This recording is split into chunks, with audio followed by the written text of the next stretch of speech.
اللهم علمنا ما ينفعنا وانفعنا بما علمتنا وزدنا علما يا رب العالمين. أما بعد، معاشر المسlimin wal muslimat rahimani wa rahimakumullah. Para jamaah salat maghrib Masjid Baitus Salam yang semoga senantiasa dirahmati Allah Subhanahu wa taala. Tidak ada kata yang pantas kita ucapkan pada kesempatan malam hari ini kecuali memanjatkan pujian serta sanjungan kita yang kita haturkan kehadirat Allah Rabbul Izzati wal Jalal, yang karena nikmat-nikmatnya kebaikan menjadi sempurna dan setiap niat baik kita dapat terlaksana. Karena sesungguhnya tidak ada satupun amal kebaikan yang bisa kita kerjakan setiap harinya kecuali itu semua pasti ada andil pertolongan dan taufik dari Allah Subhanahu wa taala. Sebagaimana salawat dan salam tak lupa kita sampaikan kepada suri tauladan kita Nabi Muhammad sallallahu alaihi wasallam, kepada keluarga beliau, para sahabat, dan juga kepada segenap umatnya yang istiqomah di dalam berpegang teguh terhadap sunnah-sunnah beliau hingga hari kiamat kelak. Dan kita memohon kepada Allah Tabaraka wa Ta'ala agar semua kita yang hadir di majelis ini, sebagaimana Allah hari ini kita dikumpulkan untuk beramal saleh di atas sunnah Nabi kita Sallallahu Alaihi Wasallam, mudah-mudahan kelak Allah juga kumpulkan kita bersama beliau dan para sahabatnya di surga. Amin ya Rabbal Alamin. Hadirin yang dimuliakan Allah, ini mungkin pertemuan pertama kita dan mungkin kajian pertama ya, setelah dibangunnya masjid yang kita cintai ini, yaitu Masjid Baitus Salam, diambil dari nama Allah As-Salam, yang maha memberikan keselamatan. Jadi Baitus Salam artinya adalah rumahnya Allah, Zat yang maha memberikan keselamatan. Jamaah yang Allah muliakan, Nabi kita Sallallahu Alaihi Wasallam menyampaikan ahabbul biladi ilallah masajiduha, bahwa negeri atau tempat atau bangunan yang paling Allah cintai di atas muka bumi ini adalah masjid-masjidnya. Lalu beliau mengatakan wa abghadul biladi ilallah aswaquha, dan tempat atau bangunan yang paling dibenci sama Allah Azza wa Jalla, tentu karena ada faktor eksternal di situ, adalah aswaquha, adalah pasar-pasarnya.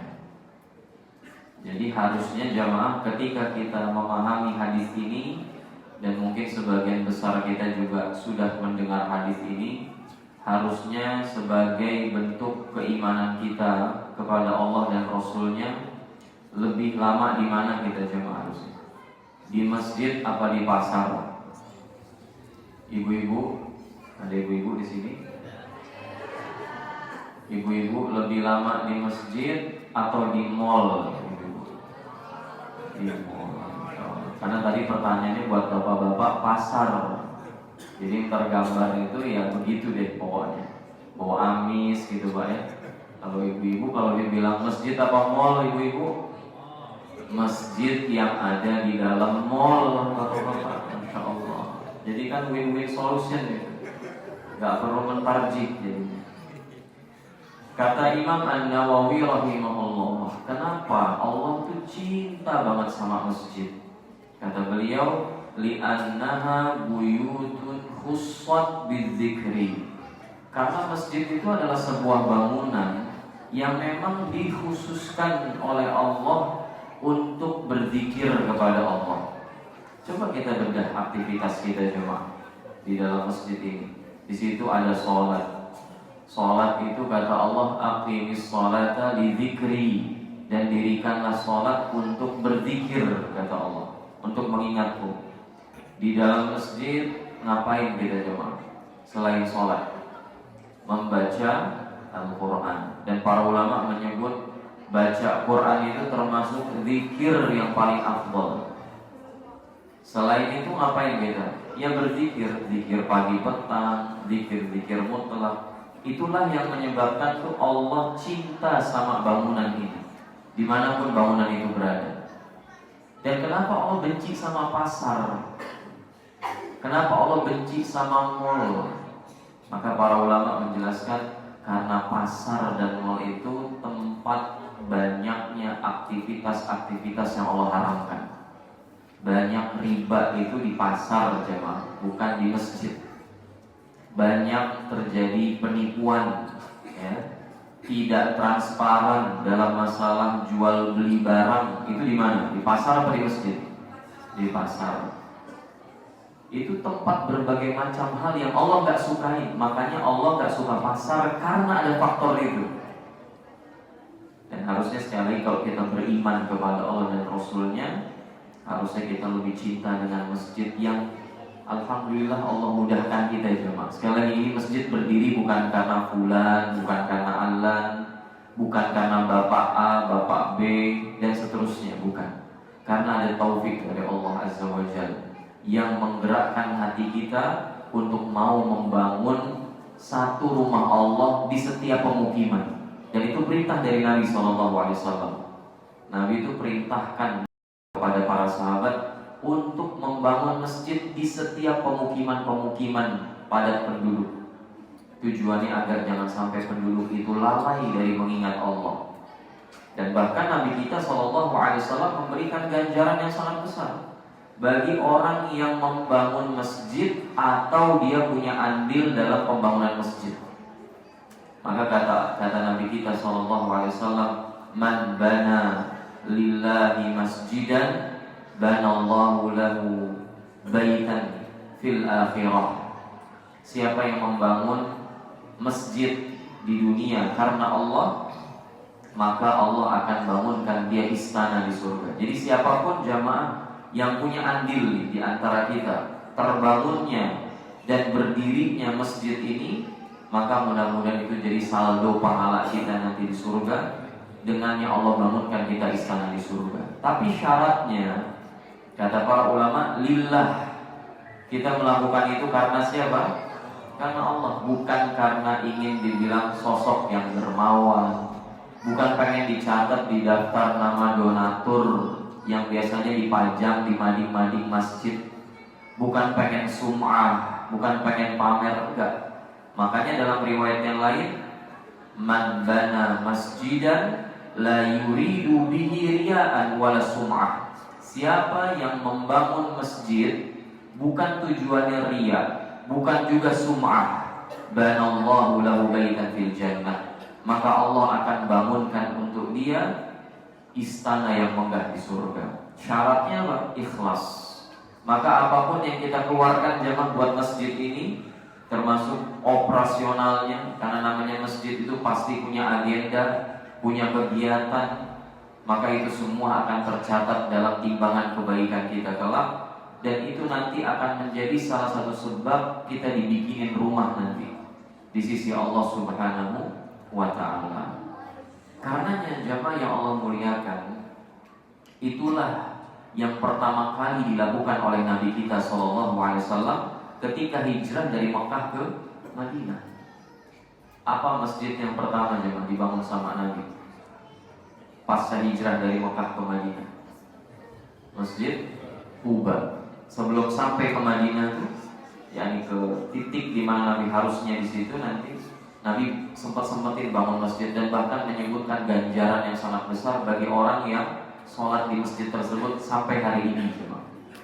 Kemudian sampai di Madinahnya, nah, yang dilakukan sekali lagi oleh Nabi SAW pertama kali adalah membangun masjid lagi, jemaah.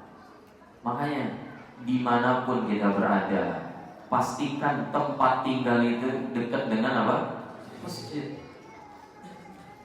Apapun usaha properti kita jemaah, antum punya mall misalnya atau punya perumahan, mohon disediakan satu rumah ibadah buat kaum muslimin untuk mereka berzikir kepada Allah.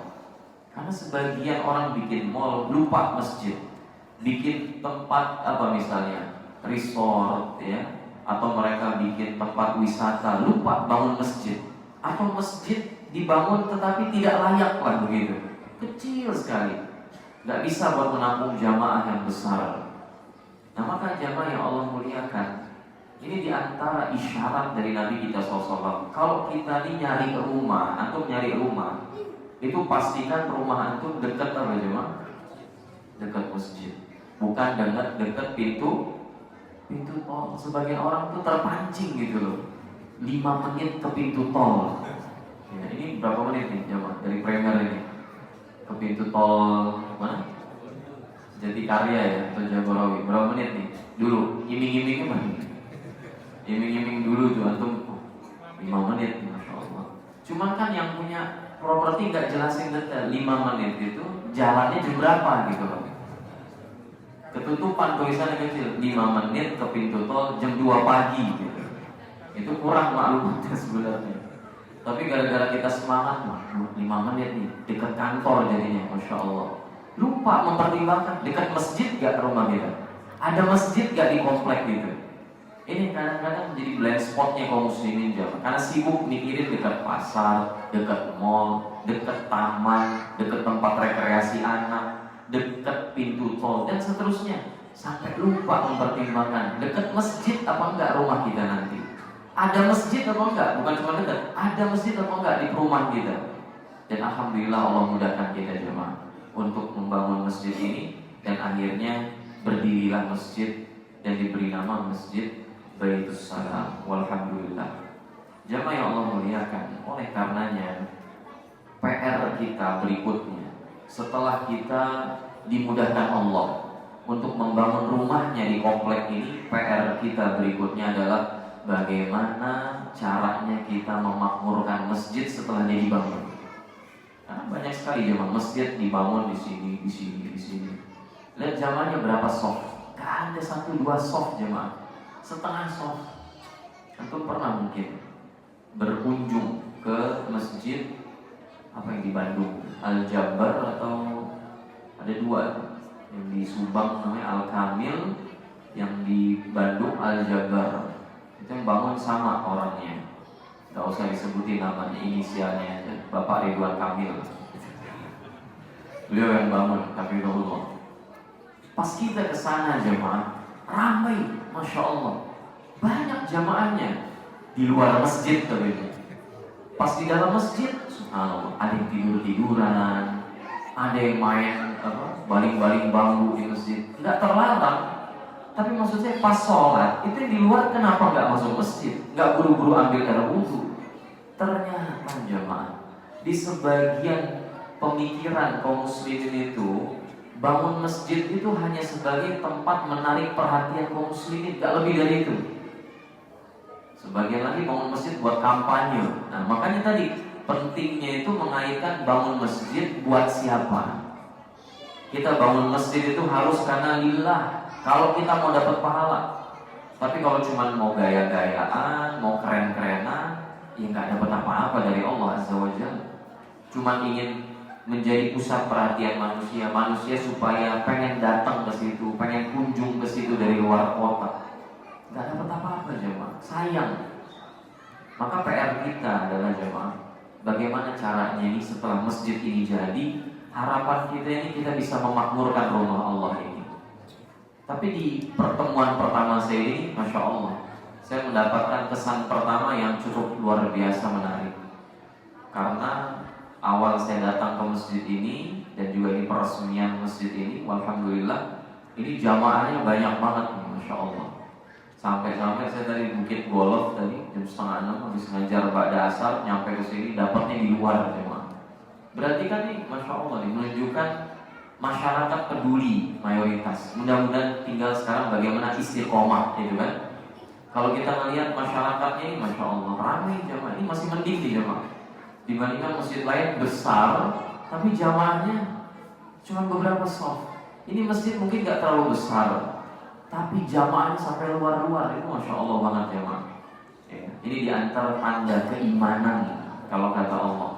Dan antum bisa lihat itu di dalam surah At-Taubah. At-Taubah ayat 18 itu sangat menerangkan kepada kita jemaah, bagaimana orang beriman itu memang cirinya diantaranya itu dekat sama masjid. Kata Allah Subhanahu wa taala, ya, di dalam surah At-Taubah ayat 18, innama ya'muru masajidallah man amana billah wal yawmal akhir. Kata Allah, innama, ini pakai adatul hasr jemaah. Apa itu adatul hasr? Redaksi pengkhususan. Artinya ketika Allah ingin menyebutkan ciri-ciri orang yang beriman di dalam ayat ini, cirinya itu ya cuma ini seolah-olah, nggak ada lagi cirinya. Apa cirinya? Ya'muru masajidallah. Sesungguhnya yang memakmurkan masjid-masjid Allah itu hanya orang-orang yang beriman kepada Allah dan hari akhir. Jadi antum gak bakal dapetin orang-orang yang di hatinya ada penyakit kemunafikan, dia peduli buat datang ke masjid. Gak akan ya. Masjid itu baitul mu'minin, rumahnya orang-orang beriman. Orang-orang yang di hatinya ada penyakit kemunafikan gak bakal mau dia datang ke masjid. Kalaupun datang, pencitraan. Sebagaimana firman Allah ketika menggambarkan orang-orang munafik yang sholat di Masjid Nabawi. Jadi antum kalau nggak sholat di masjid, kalah sama orang munafik pada masa itu. Karena orang munafik sholat di masjid itu sholat apa jemaah? Sholat zuhur, asar, sama maghrib. Kenapa? Kelihatan mereka kalau sholat. Wa idza qamu ila sholati qamu kusala yura'unan nas. Mereka orang-orang munafik itu kalau sholat males berdirinya. Terus kalaupun mereka datang ke masjid, ria, cuman pengen show off, cuman pengen tampil di masyarakat, mengesankan di masyarakat dia tuh orang soleh. Tapi orang mukmin enggak. Orang mukmin datang ke masjid itu panggilan keimanan. Karena imannya dipanggil sama Allah. Hayya 'alas shalah, hayya 'alal falah. Datang dia ke masjid karena panggilan iman, bukan karena ingin pencitraan. Makanya kata Nabi SAW, idza ra'aitumur rajula ya'tadul masjid fashhadu lahu bil iman. Kalau kita jemaah melihat ada orang terbiasa pergi ke masjid, bukan cuma sholat 5 waktu, pas lagi tarawih ada di masjid, pas iktikaf ada di masjid, pas kajian ada di masjid, pas ribut sama istri ada di masjid juga. Loh bener, daripada antum ke kafe kan, ribut sama istri, datang ke masjid. Seperti siapa jemaah? Seperti saya Pak Ustaz. Ali bin Abi Thalib radhiyallahu anhu. Suatu hari Nabi itu datang ke rumah beliau, nggak mendapati beliau, cuma dapetin Fatimah radhiyallahu anha. Kata Nabi, kemana suami kamu? Tadi ada sengketa sedikit ya Rasulullah sama saya. Akhirnya beliau keluar pergi. Pas dicari lagi di masjid jemaah, lagi berbaring gitu. Dan dulu Masjid Nabawi nggak kayak kita sekarang. Alhamdulillah jemaah, ada karpet, AC, tinggal kurang apa jemaah? Bantal sama guling. Itu udah masya Allah nyaman banget. Makanya nggak ke masjid itu ya Allah, kufur nikmat kita jemaah, demi Allah. Nggak rajin ke masjid dengan masjid kondisi gini jemaah, itu kufur nikmat kita jemaah. Pas didapetin lagi tiduran, dibersihin badannya sama Nabi, punggungnya itu nempel debu jemaah. Lalu kata Nabi, qum ya Aba Turab, bangunlah wahai Abu Turab. Turab itu artinya apa? Pasir. Dan sejak itu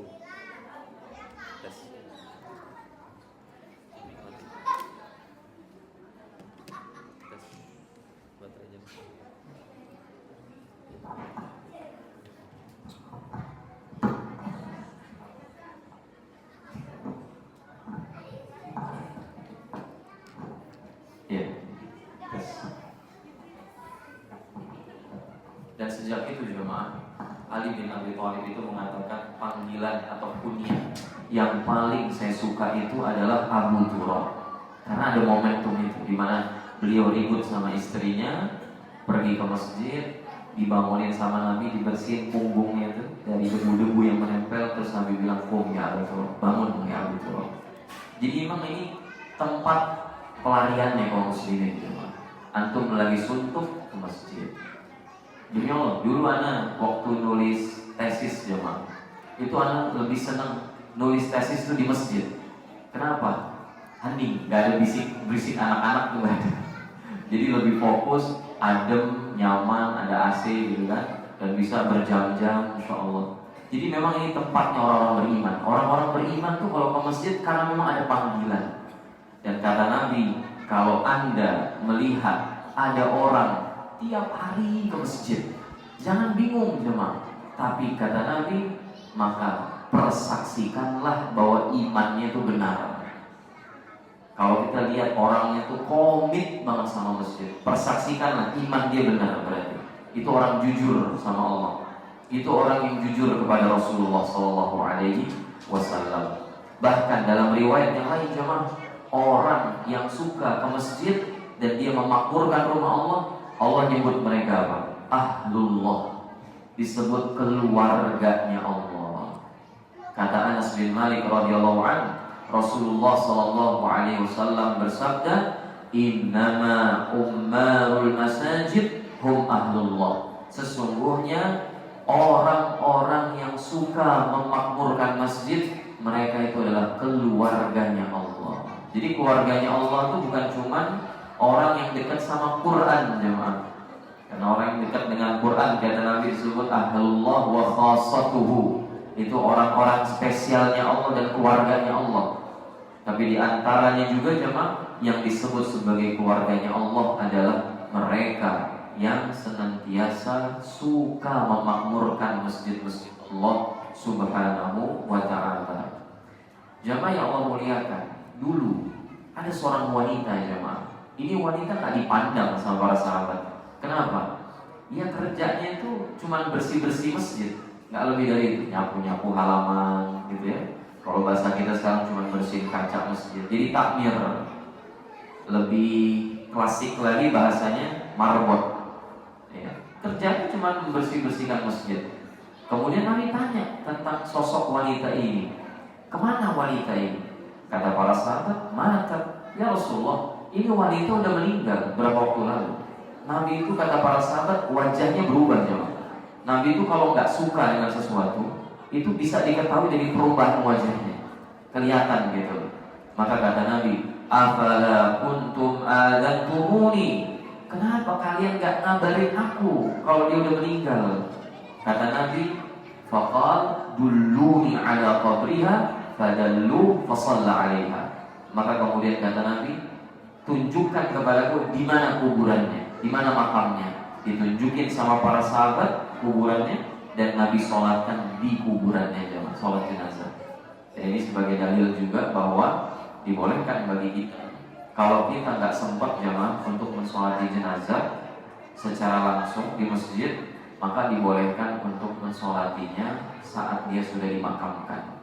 Sebagaimana yang dilakukan oleh saudara-saudara kita beberapa hari waktu lalu itu, ketika meninggal salah seorang dai kita, Ustaz Yazid Habibullah, ada sebagian orang yang mensolati beliau itu di pemakamannya. Itu bukan sholat menghadap kubur, bukan. Itu memang ada tuntunannya dari Nabi SAW. Artinya bagaimana? Orang yang kadang gak dianggap di masyarakat sepele, dianggap sebelah mata, tapi bagi Nabi orang ini spesial jemaah. Antum mau gak nyolatin orang sholat jenazah di kuburannya kalau antum gak kenal-kenal banget? Kalau antum, bagi antum nih orang gak ada apa-apanya, bukan orang penting, mau gak antum capek-capek datang ke kuburannya terus antum sholatin sholat jenazah di kuburannya? Sebenarnya kita gak mau jemaah. Siapa nih orang? Kecuali guru antum meninggal, belum sempat nyolatin jenazahnya, datangin kuburannya. Orang tua antum belum sempat nyolatin jenazahnya, datang ke kuburannya, sholatin jenazah di kuburannya. Tapi orang ini siapa gitu loh. Sampai para sahabat pun merasa gak perlu menginfokan kepada Nabi SAW. Tapi ternyata Nabi sangat kehilangan sosok ini. Dan para ulama mengistinbat dari hadis ini, kata para ulama, inilah keutamaan orang yang menjaga kebersihan masjid. Maka jangan pernah meremehkan takmir atau marbot ya. Muliakan mereka. Karena Nabi saja memuliakan mereka jemaah. Maka kita juga harus memuliakan orang-orang yang dimuliakan oleh Nabi kita sallallahu alaihi wasallam. Jemaah yang Allah muliakan, saya ingin menyampaikan, setelah kita tadi membahas urgensi memakmurkan masjid ya. Setelah masjid kita bangun, PR kita adalah bagaimana caranya kita memakmurkan rumah Allah ini. Cuman yang sangat saya sayangkan adalah masih banyak kaum muslimin itu suka salah kaprah tentang bentuk memakmurkan masjid. Ya, banyak kaum muslimin yang masih berasumsi jemaah bahwa memakmurkan masjid itu hanya dengan memakmurkan fisiknya, bangunannya. Banyak yang menyangka bahwa ketika dia sudah bikin masjid, dia sudah memakmurkan masjid. Dia menyangka kalau duit dia sudah punya andil untuk renovasi masjid atau perluasan masjid, maka dia sudah dikatakan memakmurkan masjid. Kalau demikian jemaah, apa bedanya kita dengan orang-orang musyrik Mekah, yang bahkan orang musyrik Mekah itu memakmurkan, dalam konteks memakmurkan fisik masjid itu, masjid yang paling agung di dunia ini jemaah. Masjid apa jemaah paling agung? Masjidil Haram. Allah Subhanahu wa taala berfirman di dalam surah At-Taubah ayat 19, Aja'altum siqayatal hajj wa imaratal masjidil haram kaman amana billahi wal yawmil akhir wa jahada fi sabilillah la yastawuna 'indallah wallahu la yahdil qaumadh dhalimin. Allah ketika melihat kondisi orang-orang kafir musyrik yang merasa bangga dengan apa yang mereka lakukan selama ini terhadap Masjidil Haram, mereka memberikan minuman kepada tamu-tamu Allah yang menegakkan ibadah haji. Karena ibadah haji sudah dari dulu cuma. Ibadah haji itu dari syariat nabi-nabi terdahulu, bukan Nabi Muhammad. Ya, dibangun dan direnovasi Ka'bah itu sama Nabiullah Ibrahim alaihissalam. Dirapikan di syariat Nabi Ibrahim, disempurnakan di syariat Nabi Muhammad SAW. Tapi orang itu dari dulu sudah senang datang ke Ka'bah, tawaf di Ka'bah. Nah, jadi memang kakek Nabi itu Abdul Muttalib dan buyut-buyutnya itu memang khidmahnya sama Masjidil Haram luar biasa. Khususnya dalam menyambut tamu-tamu Allah. Itu suka bikinin makanan, menghidangkan minuman gitu ya, ngasih minum. Itu luar biasa jemaah, pahalanya besar. Apalagi ngasih minum kepada jamaah haji, luar biasa. Dan bagaimana mereka menjaga bangunan atau fisik Masjidil Haram, bagi mereka itu lebih utama daripada beriman kepada Allah dan Rasulullah SAW. Maka turunlah ayat ini.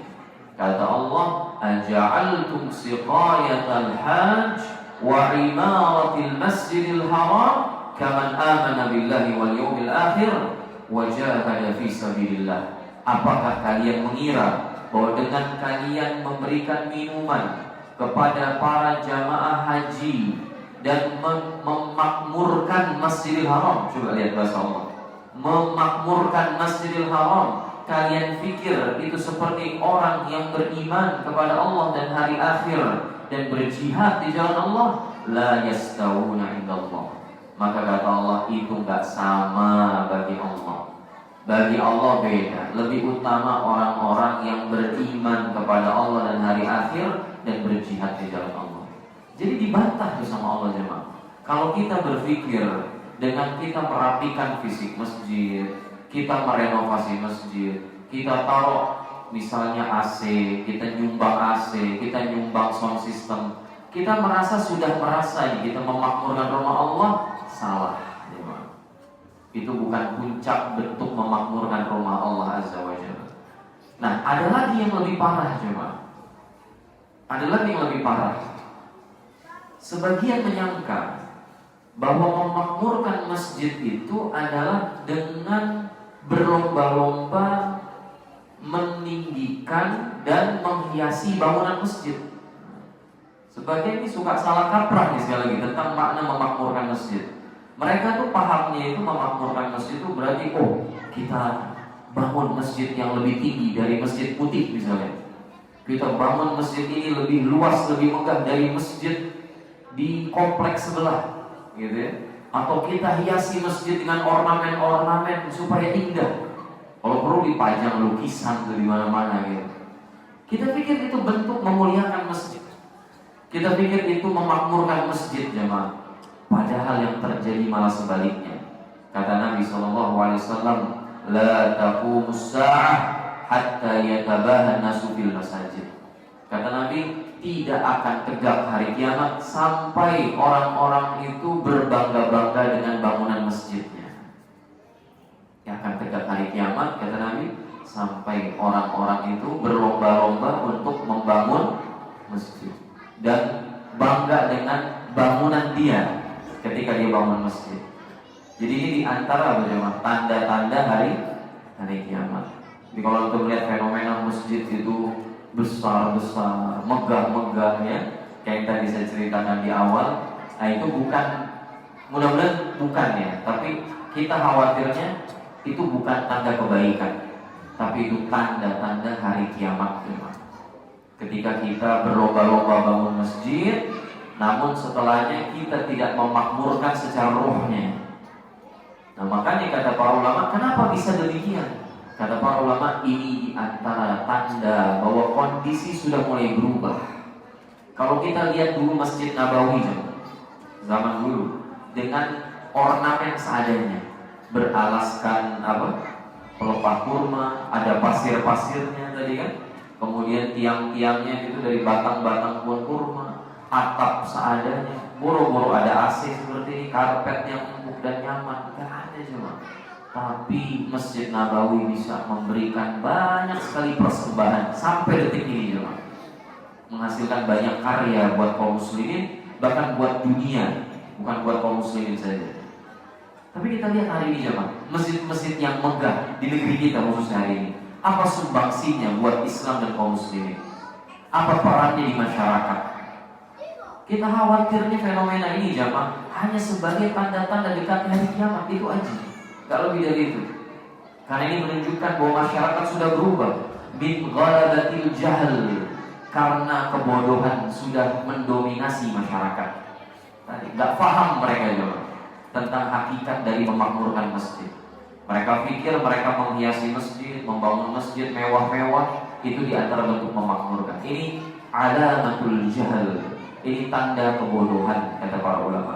Wa naqsiddin, dan tanda kurangnya agama kita. Wa dha'fil iman, dan tanda bahwa iman kita lemah. Wa ghalabatil maqasid ad-dunyawiyah 'ala al-maqasid al-ukhrawiyah, dan ini tanda bahwa masjid itu sudah mulai bergeser tujuannya dari tujuan-tujuan ukhrawi sekarang menjadi tujuan duniawi. Nah ini kita gak harapkan jemaah. Maka masjid biarkan sederhana, masjid biarkan simple jemaah. Gak perlu megah-megah kalau kita gak butuh. Kecuali jemaah, ya, ada masjid yang tidak bisa menampung jamaah karena saking lubernya jamaah. Kalau sholat Jumat, gitu ya, kalau ada kajian, maka dia butuh renovasi, perluas, tafadhol, silakan. Bukan berarti kita boleh suzon jamaah ya. Wah ini Pak Ustadz, kayak masjid di kampung saya nih Pak Ustadz nih, suka ngerenov gitu. Kita lihat butuh apa enggak. Kalau butuh, tafadhol. Kalau enggak butuh jamaah, tadi saya bilang masjid megah-megah dibangun, jamaahnya cuma berapa soft. Ini mau ngapain jamaah? Itu masjid dibangun megah-megah buat apa, pertanyaannya. Lalu kemudian tadi sebagian orang ya itu menghias masjid udah kayak rumah dia sendiri. Padahal Nabi mengatakan, ma umirtu bitasydidil masajid, kami tidak pernah diperintahkan oleh Allah untuk menghiasi masjid, meninggikan bangunannya terus menghias-hias. Makanya Ibnu Abbas mengatakan, la tuzakhrifunnaha kama zakhrafatil yahud wan nasara. Nanti di akhir zaman nih, kalian itu pasti benar-benar akan menghiasi masjid-masjid kalian sebagaimana orang-orang Yahudi dan Nasrani menghiasi rumah-rumah ibadah mereka.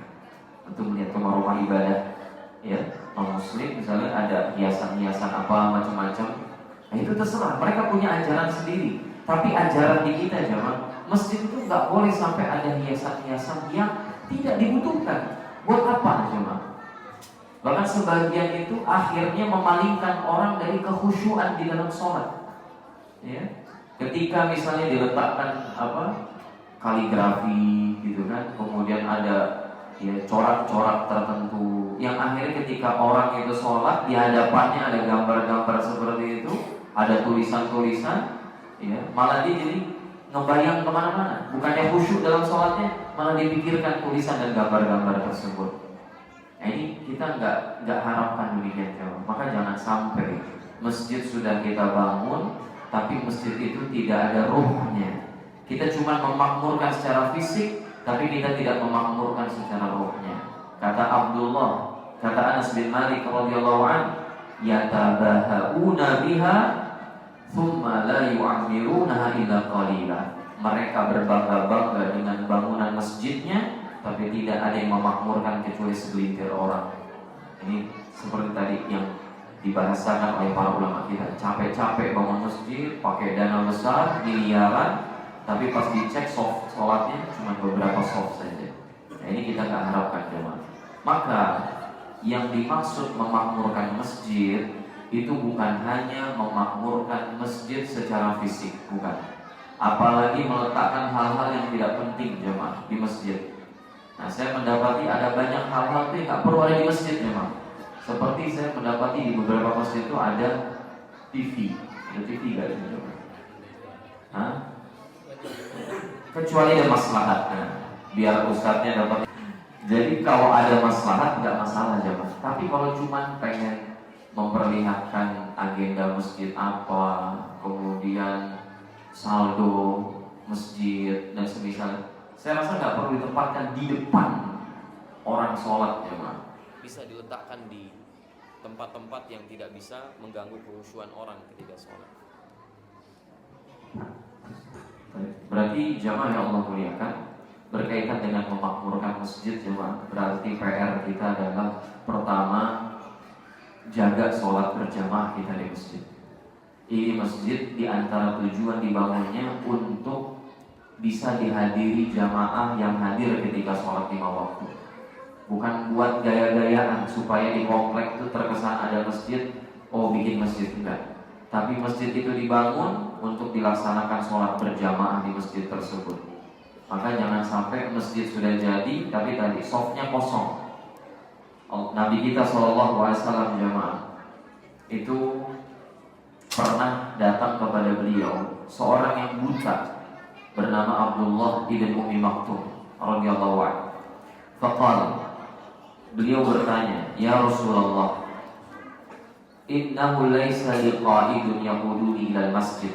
Ya Rasulullah, saya tidak punya seseorang yang bisa membimbing saya ke masjid. Farah sholat. Lalu Nabi memberikan keringanan. Ya, gak apa-apa, kamu sholat di rumah saja. Karena Abdullah bin Ummi Maktum seorang yang buta. Falamma walla da'a.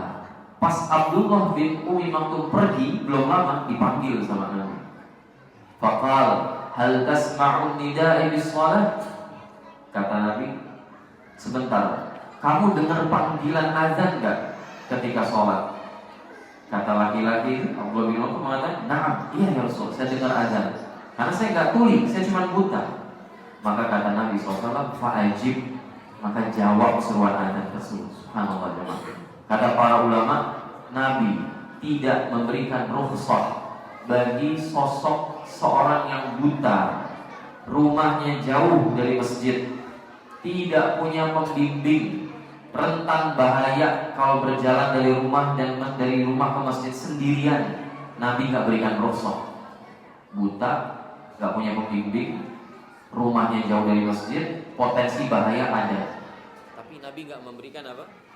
Nabi tidak memberikan rukhsah kepada Abdullah ibn Ummi Maktum radhiyallahu taala.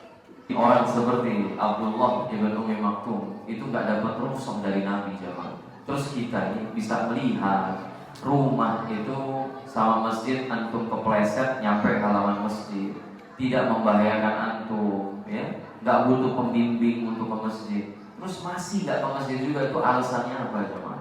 Perhatikan sabda Nabi SAW, man sami'an nida falam ya'ti fala salata lahu illa min udhrin. Siapa yang mendengar panggilan, siapa yang mendengar azan tapi dia tidak datangi masjid untuk sholat, maka tidak ada sholat buat dia, jemaah, kecuali dia punya uzur.